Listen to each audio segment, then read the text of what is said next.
interior of a large and once glorious house, which has been subsidized into small apartments and is now in disrepair.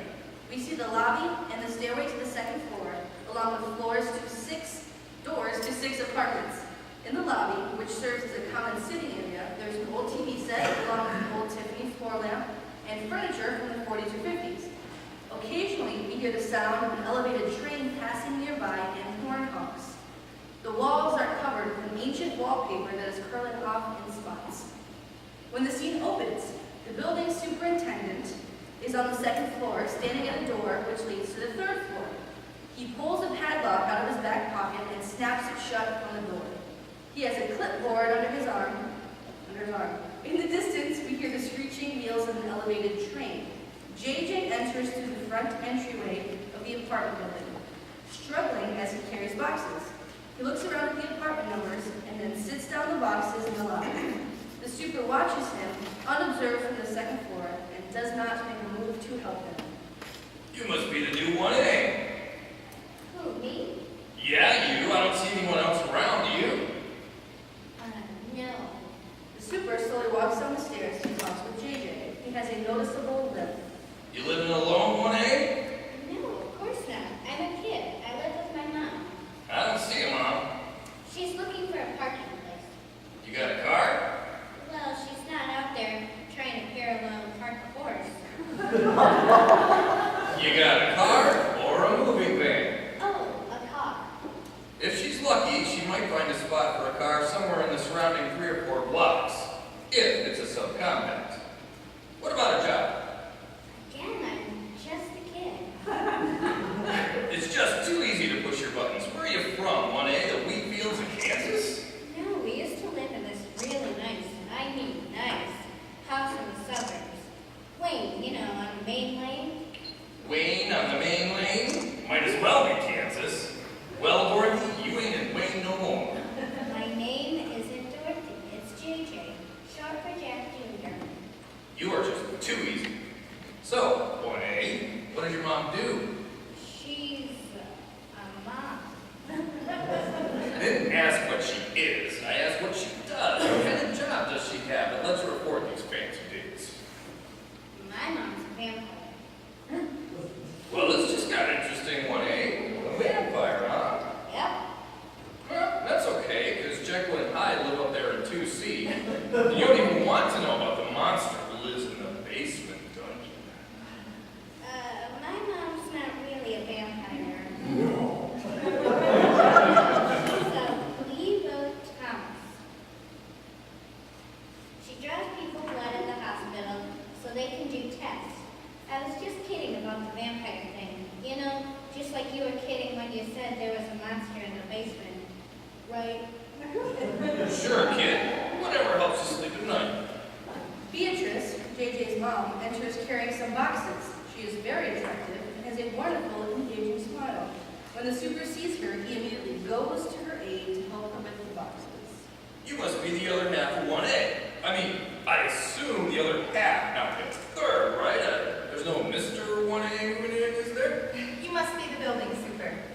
Yeah, that sounds way too formal. You can just call me Super. Everyone else does. All right, super. That'll be easy to remember because you seem like a super guy. I was talking to him for a couple of minutes. I need to start carrying our stuff in. I found a spot not too far away, but I noticed a homeless-looking guy eyeing boxes in the back seat. He might just have been eyeing the back seat looking for a place to stay. Word of advice, if he's moved in by the time you get back, just consider your belongings to be house-warming presents and buy yourself some new stuff. Well, thanks for the advice, but we can't afford replacements. I grew up in the city, so this isn't my first rodeo. JJ, why don't you wait here and I'll carry the boxes to the house and you can carry them to the apartment. Here's your key. Super limps over to JJ's mom, takes a key off a large key ring, and hands it to her. Why do you have a limp? JJ, it's not polite to ask people those questions. That's okay. See, 1A. I was wounded when my brother was shot out of the air during World War II while fighting the Nazis. Really? Awesome. We read about that in school. You have got to be the most gullible kid I ever met. How old do you think I am? My grandfather fought in World War II. I hope your new school does a better job teaching you about history. Where will he be going to school this year? Cardinal Middle Magnet School. It's in the Kensington area. All the way across town? Yeah, it's a perilous journey to get there. It is not. All you do is walk a couple of blocks to the trolley stop, take one downtown, and then walk through these connecting tunnels, and then catch another train that starts off underground and then zips up to these elevated tracks, then watch for the right station, get off, walk down a couple sets of stairs, then it's just a short hike to school, 6 blocks at most. Sounds pretty perilous to me. The kids at my old school have a bet going on and how many days it's going to take me to get mugged or even killed. But nothing of course is going to happen to me. Right, Mom? I told you to ignore your friends. I grew up here. Everything's going to be fine. I'm going to show you the ropes. I'm taking the train home for the entire first week. And I'll pick them up from school and we'll take the trains back together. Huckleberry, an old man wearing a sports jacket and a distinguished hat, arrives through the front entryway. As he does so, we hear a gunshot in the distance. Is that a gunshot? Probably just a car backfiring. No, that definitely was a gunshot. And in my considerable judgment, I would say a Smith & Wesson 359, which, incidentally, was Wrinkle's preferred firearm. Hemlock, on the other hand, preferred a Remington 450. Huckleberry approaches JJ's mom. When she extends her hand to shake his, he instead takes her hand and kisses it dramatically. Welcome to my dear, to our little community. You must be our new neighbor 1A. Oh, and this must be your precious progeny. Who are Wrinkles and Hemlock? Do they live here too? Ah, dear boy, it's Wrinkles and Hemlock. The detectives. You know, the classic television show. Junior Detective Hemlock nicknamed his wizened mentor Wrinkles out of playful mischievousness, while Senior Detective Wrinkles calls his young protege Hemlock because he ascribes to the methods of Sherlock Holmes, but certainly not with the same effectiveness. In fact, the two of you moving in here reminds me of episode 17 from their 3rd season, where... Huckleberry, why don't we let these fine people finish moving in while it's still daylight? Oh, and by the way, rent's due. You don't want to end up on the list. Certainly not. My dear lady, I look forward to chatting with you and your delightful son at a more opportune time. And Super, my retirement check is in the mail.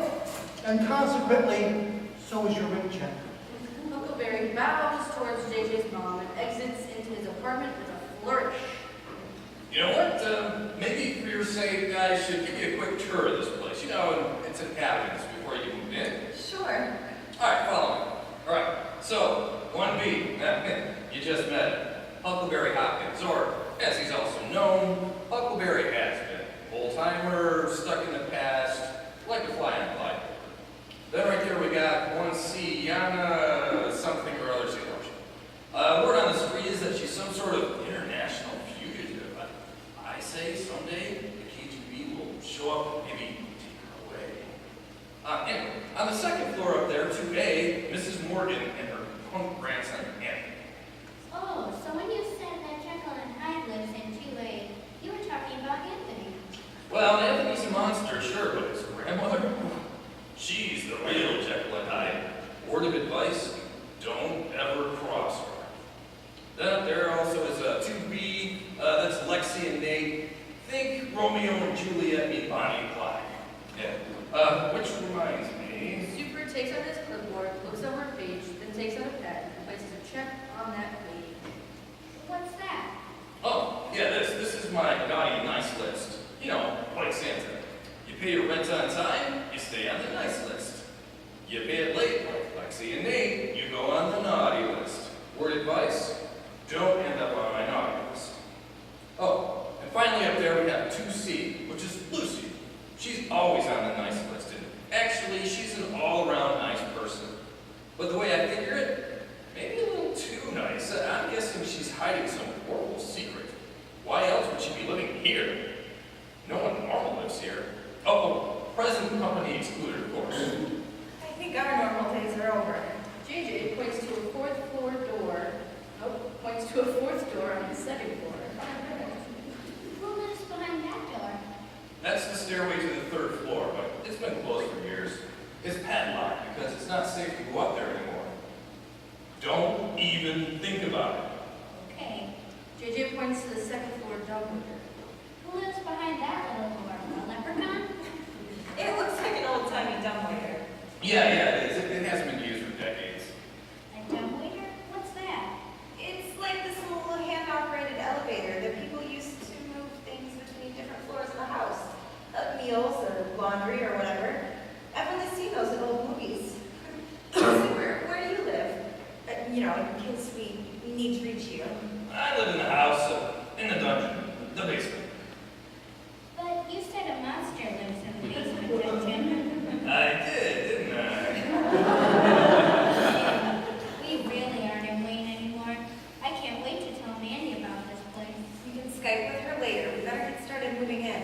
JJ's mom hands JJ the key and then she exits. Before doing so, she turns back to JJ and the super and gives them both a big smile. Your mom has a really nice smile. She shouldn't waste it on people like me. This ain't the burbs, okay, kid? Word of advice, 1A? Don't smile at people, and definitely don't make eye contact with anyone on the subway. So, is it just you and your mom? You got a dad? Yeah, but he doesn't want to live with us anymore. Yeah, that's tough. Well, your old